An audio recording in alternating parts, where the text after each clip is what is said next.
Mais parlons de cette question de consensus. Vous insistez depuis pratiquement une année que la CENI a été installée. Faut-il pas évoluer finalement? Vous voyez, c'est de la même manière que Chilombo a évolué avec Paul Kagame.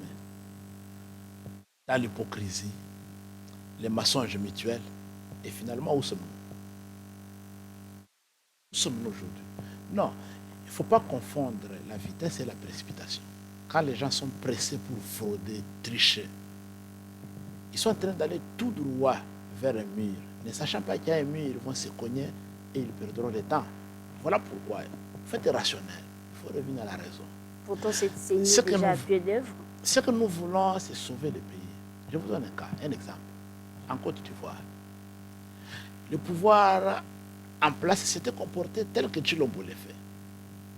Les chiens aboient, la caravane passe. Passage en force, tout puissant. Mais à 5 mois de l'organisation des élections, c'était difficile.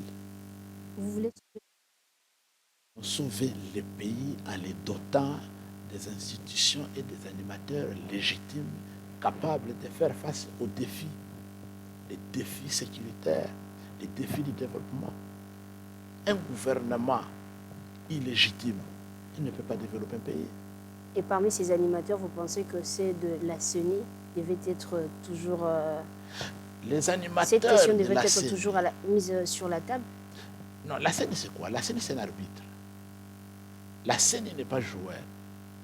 Les joueurs, c'est nous, les politiques, qui allons compétir sur les champs des différentes tendances. Mais nous avons la CENI comme un organe neutre qui va apprécier les efforts et publier les efforts, proclamer les efforts réels de chacun. Mais si déjà la CENI est comme un arbitre qui appartient à l'équipe adverse, les jeux faussés. Voilà pourquoi, madame, parmi nos revendications, qui doivent faire l'objet d'un consensus, la composition des organes de la CENI, la loi électorale et la composition de la Cour constitutionnelle, pour nous, ce sont des prérequis au-delà desquels une élection transparente dans ces pays ne peut pas être organisée. Et en manque persistant de consensus, que feriez-vous, vous, de décider? Non. L'avantage avec nous, c'est que nous sommes convaincus que ce consensus est nécessaire et il interviendra. Sans lequel... De quelle manière? Non, mais nous sommes en train de travailler. Nous sommes en train de faire pression. Madame, je vais vous rappeler, après 2019, après 2018, le 24 janvier 2019, M. Antoine Félix Chilombo prête serment et s'écroule en pleine cérémonie. Ce réveil continue. Et après, le président élu, le commandant du peuple, Martin Fayulu, dénonce la forfaiture. Continue à dénoncer. Personne ne veut accepter. On dénonce, on propose une feuille de route pour la sortie de crise.